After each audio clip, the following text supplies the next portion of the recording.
baru Imlek bagi kita ya yang merayakan. Saya mengajak kita untuk bersama-sama menyimak tema kita pada hari ini adalah Alkitab dan berkat. Nah, Bapak Ibu Saudara yang dikasihi oleh Tuhan, biasa kalau hari-hari Imlek begini, kita sibuk untuk mengetahui sio kita masing-masing. Kita pengen tahu bagaimana nasib kita ke depan melalui sio-sio tersebut. Bapak Ibu Saudara yang dikasihi oleh Tuhan, saya kira kita mesti bijak-bijak karena apa yang kita baca, apa yang kita dengar, itu bisa sangat mempengaruhi pikiran kita, bisa sangat mempengaruhi hati kita. Ya. Oleh sebab itu, kita harus dengan bijak-bijak untuk memahami, menerima keterangan-keterangan tentang sio-sio ini. Kalau di antara kita mungkin, Bapak Ibu Saudara, ada yang sionya termasuk 5 yang beruntung, wah tentunya kita senang. Gitu. Tetapi kalau di antara kita ada yang ternyata sio kita termasuk yang tidak beruntung, dan kita dikatakan akan menghadapi kesulitan, akan menghadapi tantangan, waduh, belum kita udah kecil hati dulu untuk bisa melihat hidup kita ini di depan. Nah, Bapak Ibu Saudara yang dikasihi oleh Tuhan, apakah memang betul bahwa hidup kita itu ditentukan oleh sio? Oke. Ini bisa ya, coba. Oke. Nah, seperti berita ini ya, Bapak Ibu Saudara. Ini ramalan keberuntungan 12 sio di tahun naga kayu. Nah, kemudian ada lagi berita berkata 5 sio paling tidak beruntung dan hadapi kesulitan di tahun 2024. Nah, Bapak Ibu Saudara, apakah memang berkat kita ini ditentukan oleh sio? Kita akan belajar itu dari Alkitab. Sio, Bapak Ibu Saudara, itu adalah 12 hewan yang mewakili tahun, bulan, dan jam tertentu dalam astrologi Tionghoa. Astrologi adalah ilmu yang mempelajari pergerakan benda-benda langit seperti matahari, planet, bintang, bulan, yang diyakini bahwa posisi benda-benda langit ini mempengaruhi kehidupan manusia dan peristiwa masa depan. Oleh sebab itu, para astrolog berusaha meramal sebuah kejadian berdasarkan posisi benda langit menurut legenda Tionghoa, bukan metode ilmiah. Jadi, Bapak Ibu Saudara yang dikasihi oleh Tuhan, apakah memang betul bahwa hidup kita, nasib kita, masa depan kita, kematian kita, itu semua ditentukan oleh posisi benda-benda di langit. Nah, kita akan lihat apa kata Alkitab tentang benda-benda di langit. Jadi posisi matahari, posisi bulan, posisi bintang-bintang.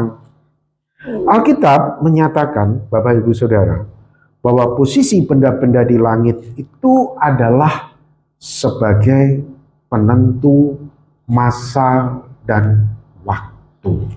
Perhatikan. Jadi Alkitab menyatakan bahwa benda-benda di langit itu sebagai penentu masa dan waktu. Seperti ini ya. Firman Tuhan berkata, Kejadian 1 ayat 14. Jadilah benda-benda penerang pada cakrawala untuk memisahkan siang dari malam. Jadi jelas ya, ada matahari, bulan, memisahkan siang dan malam. Biarlah benda-benda penerang itu menjadi tanda yang menunjukkan masa-masa yang tetap dan hari-hari dan tahun-tahun. Kemudian Mazmur 104 ayat 19. Engkau yang telah membuat bulan menjadi penentu waktu, matahari yang tahu akan saat terbenamnya. Jadi Bapak Ibu Saudara, benda-benda di langit itu menjadi penentu masa dan waktu.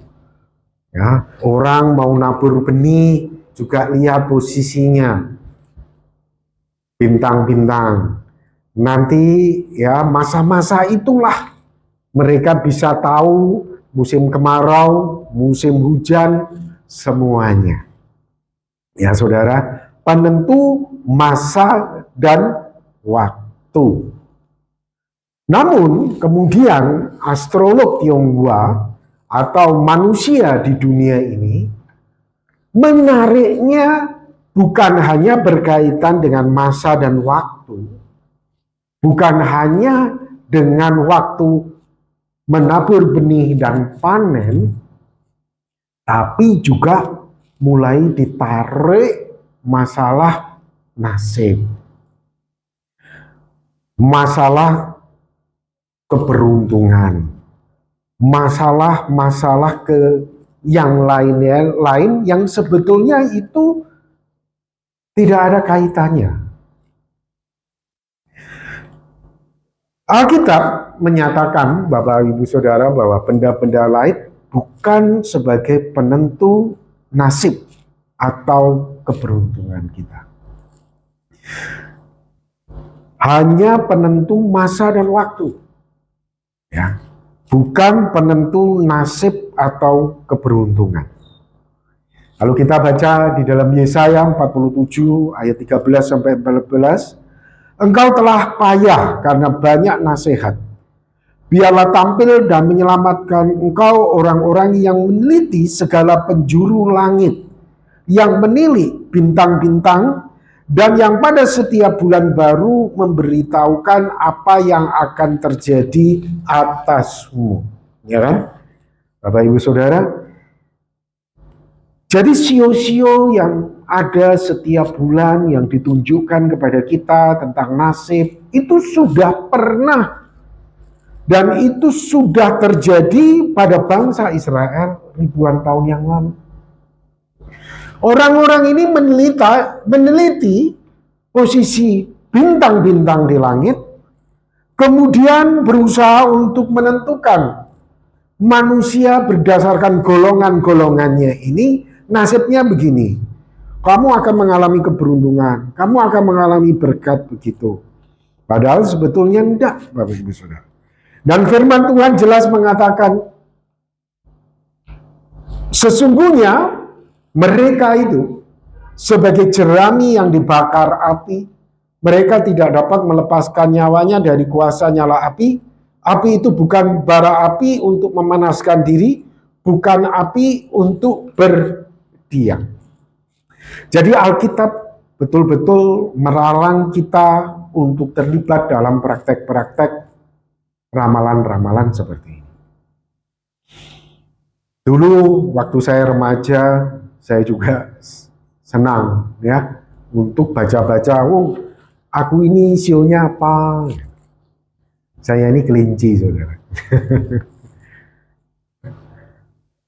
Mungkin di antara kita ada yang, yang babi tahun ini begini-begini, yang kuda begini-begini, ya saudara. Dulu waktu saya remaja, saya suka sekali ngikutin. Tapi sekarang saya berusaha, kalau tadi berita-berita yang saya tampilkan tadi, saya enggak baca isinya. Karena apa Bapak Ibu Saudara? Saya enggak mau pikiran saya itu diracuni gitu, dengan konsep duniawi. Saya kasih contoh, andaikan, saya enggak tahu ya, apakah kelinci tahun ini beruntung ya. Andaikan kelinci kamu beruntung begitu. Waduh, seneng enggak? Seneng, betul ya saudara. Wah, seneng tahun ini.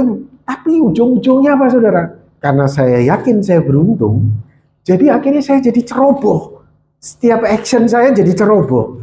Akhirnya apa? Saya justru tidak beruntung. Karena apa? Saya yakin, wow, saya ini beruntung, saya ini beruntung. Karena kita yakin kita beruntung, action kita itu jadi ceroboh. Sebaliknya, kita yang sionya mungkin dikatakan, wow, tahun naga kayu ini kamu sial gitu. Akhirnya kita berpikir, wah aku ini sial, ya udahlah aku ini sial. Nah saudara, mau action, dia pikir ya pasti juga sial. Akhirnya apa? Betul-betul sih sial. Jadi saya tidak mau saudara, baca-baca yang seperti itu mempengaruhi apa? Pikiran kita. Sehingga pikiran kita itu secara tidak langsung di dalam alam bawah sadar kita itu mempengaruhi tindakan kita.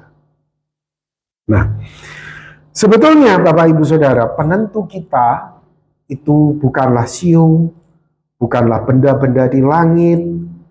Penentu kita itu, nasib kita itu adalah Tuhan. Ya. Amsal 19 ayat 21.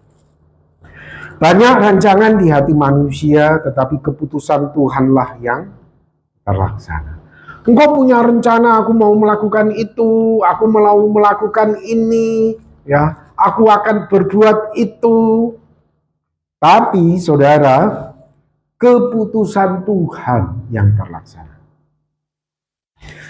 Saudara, semua kita ada di bawah kendali dan kedaulatan Tuhan. Oleh sebab itu penting kita untuk selalu memohon belas kasihan akan berkat dari Tuhan. Karena saudara, Tuhan itu juga mengatur keberuntungan kita. Dia juga yang mengizinkan kemalangan itu terjadi di dalam hidup kita. Oleh sebab itu kita harus mendekatkan diri kepada Dia. Pengkhotbah 7 ayat 14.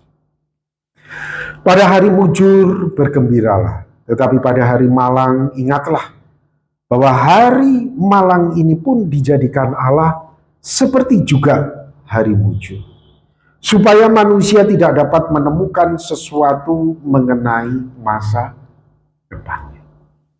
Jadi sebetulnya Bapak Ibu Saudara, kita harus senantiasa memohon belas kasihan kepada Tuhan. Untuk tahun yang akan kita lewati, untuk tahun yang akan kita jalani. Ya. Karena semuanya ada di dalam kedaulatan dan kemahakuasaan Tuhan. Amsal 10 ayat 22. Berkat Tuhanlah yang menjadikan kaya, susah payah tidak akan menambahinya.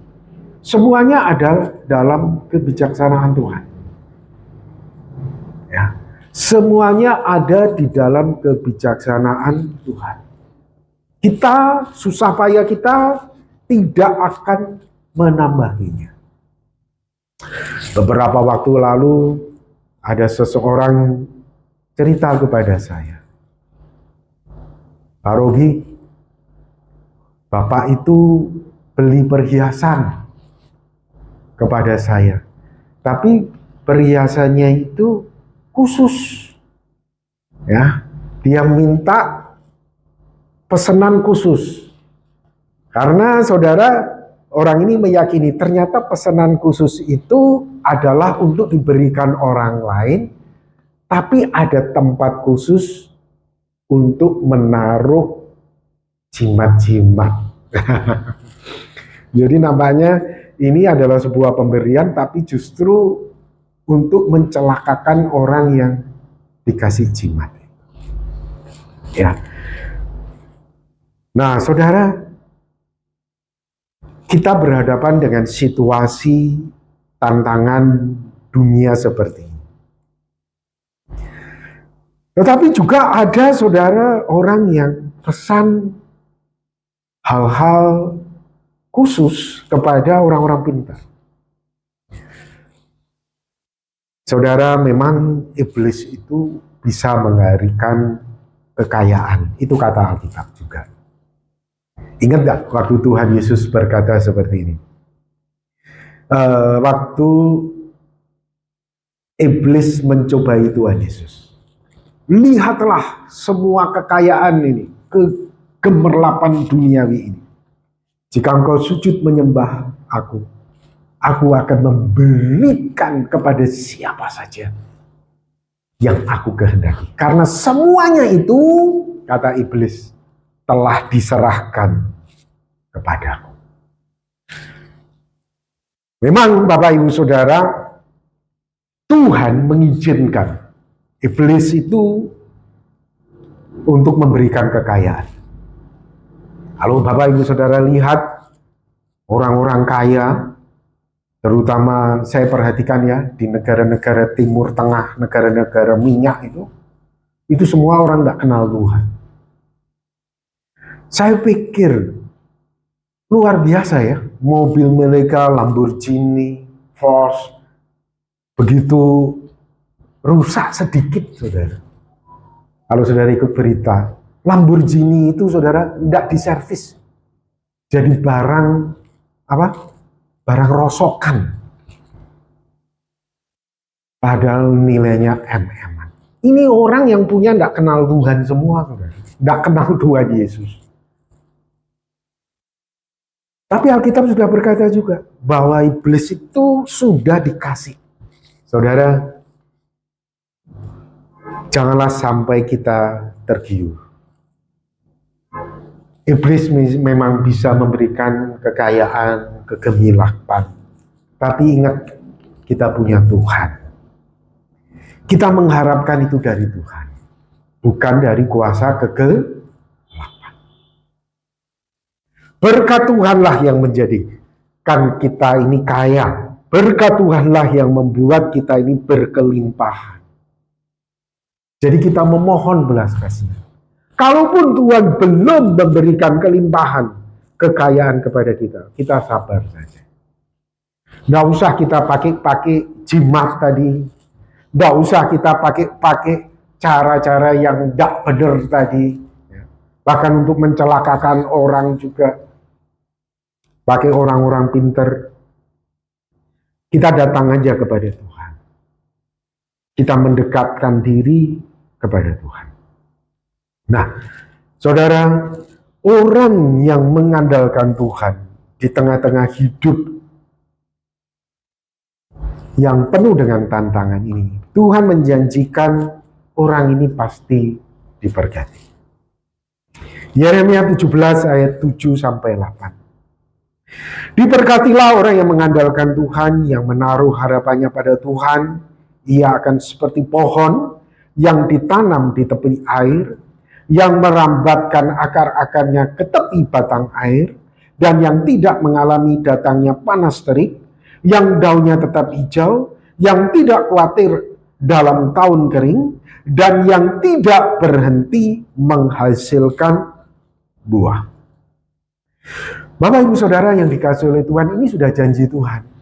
Walaupun mungkin kita nggak punya Lamborghini, walaupun kita nggak punya Porsche, saudara, tapi saya yakin kedekatan kita dengan Tuhan, kebahagiaannya yang kita rasakan itu ribuan bahkan jutaan kali lebih daripada orang yang punya Lamborghini tapi tidak dekat Tuhan. Tahu maksud saya? Ada orang kemana-mana pakai Lamborghini, ya kan? Tapi sebetulnya tidak ada kebahagiaan. Kemarin Pak Osi sempat cerita ya, pengacara Hotman Paris, saya ini masih mencari kebahagiaan. Saya belum lihat beritanya, saudara. Cuma kemarin Dapat kabarnya begitu. Pengacara kondang saja yang luar biasa, saudara, dia masih mencari kebahagiaan. Mungkin saya katakan, bukan mungkin, pasti dia kurang dekat sama Tuhan. Saudara, jangan kamu pikir emas gelantungan di tangan, di jari, kemudian kamu naik Lamborghini gitu, kamu pasti bahagia. Kamu dekat sama Tuhan, kamu makan telur sama tahu tempe, rasanya dunia itu menjadi milikmu. Betul kan? Betul, yang merasakan, yang mengalami. Tapi saudara, kalau kamu gak deket Tuhan, ya, walaupun kamu itu punya dunia ini, hidupmu itu kosong, hampa. Saudara, Tuhan berjanji orang yang mengandalkan Tuhan itu pasti diberkati. Orang yang mengandalkan Tuhan itu pasti dia ada kebahagiaan di dalam hidupnya. Ciri orang yang mengandalkan Tuhan itu bagaimana? Yang pertama, orang yang mengandalkan Tuhan itu pasti dia menjadi pendengar dan pelaku firman.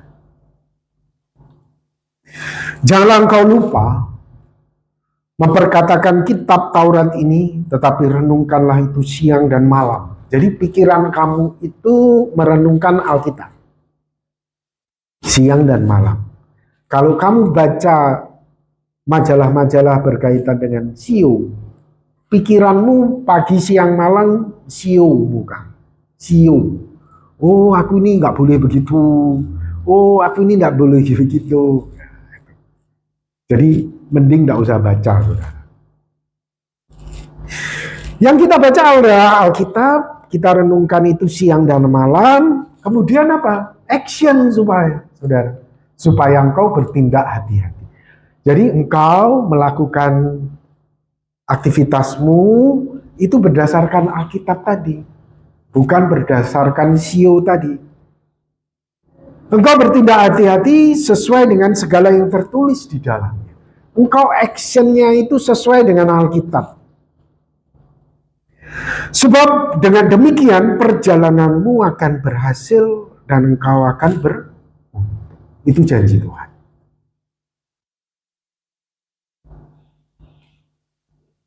Yang kedua, saudara, ciri orang yang mengandalkan Tuhan itu adalah peduli terhadap sesama. Di dalam Mazmur 41 ayat 2 sampai dengan 4, berbahagialah orang yang memperhatikan orang lemah, Tuhan akan meluputkan dia pada waktu celaka. Engkau mengalami waktu-waktu malang, engkau mengalami waktu-waktu celaka, Tuhan izinkan itu. Tapi engkau punya masa lalu, engkau begitu peduli terhadap orang-orang yang lemah. Orang-orang yang ada di dalam kesulitan, kesusahan. Orang-orang yang membutuhkan. Engkau tidak menutup matamu. Tuhan berjanji pada waktu kemalanganmu, Dia akan meluputkan engkau. Dia akan mendampingi engkau. Dia akan menyertai engkau. Dia akan menolong engkau pada waktu kemalangan. Dilanjutkan lagi, Tuhan akan memelihara dia dan memelihara nyawanya sehingga ia disebut berbahagia. Engkau tak akan membiarkan dia dipermainkan musuhnya. Tuhan membantu dia di ranjangnya waktu sakit, di tempat tidurnya. Kau pulihkan sama sekali dari sakit. Saudara, sakit ini kemalangan. Sakit ini celaka, saudara. Tetapi Tuhan berjanji, orang-orang yang peduli terhadap sesamanya, Tuhan akan mendampingi, Tuhan akan menyertai dia, Tuhan akan menolong dia. Ini janji Tuhan. Jadi Bapak Ibu Saudara yang dikasihi oleh Tuhan, hidup kita sekali lagi bukan ditentukan oleh sio-sio tadi, ya. Walaupun mungkin engkau termasuk yang tidak beruntung, janganlah kamu kecil hati. Tuhan sanggup menjadikan engkau, kalau sudah waktunya kamu diberkati, ya kamu akan diberkati. Walaupun sionya berkata kita tidak beruntung. Ya. Mungkin sio kamu mengatakan bahwa kamu beruntung. Tapi kalau Tuhan mengizinkan tahun ini kamu harus mengalami celaka, ya gimana pun kamu juga tetap celaka, saudara. Kamu tetap akan mengalaminya. Tapi ingat janji Tuhan. Karena kamu dekat sama Tuhan, karena kamu mengandalkan Tuhan, Tuhan akan mendampingi kamu. Waktu kamu sakit, waktu kamu mengalami kesusahan, sehingga akhirnya kamu disebut berbahagia, karena kamu selalu beruntung. Di tengah-tengah celakamu juga kamu beruntung, di tengah-tengah kesusahanmu, kamu juga tetap beruntung.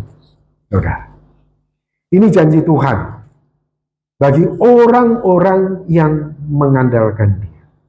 Jadi Bapak Ibu Saudara sekali lagi ya, hidupmu bukan ditentukan oleh sio, hidupmu bukan ditentukan oleh jimat-jimat, oleh orang pintar, tapi Tuhan. Oleh sebab itu kita harus senantiasa minta belas kasihan sama Dia. Tuhan kasihan aku. Tuhan kasihanilah aku. Amin. Mari kita akan berdoa bersama-sama.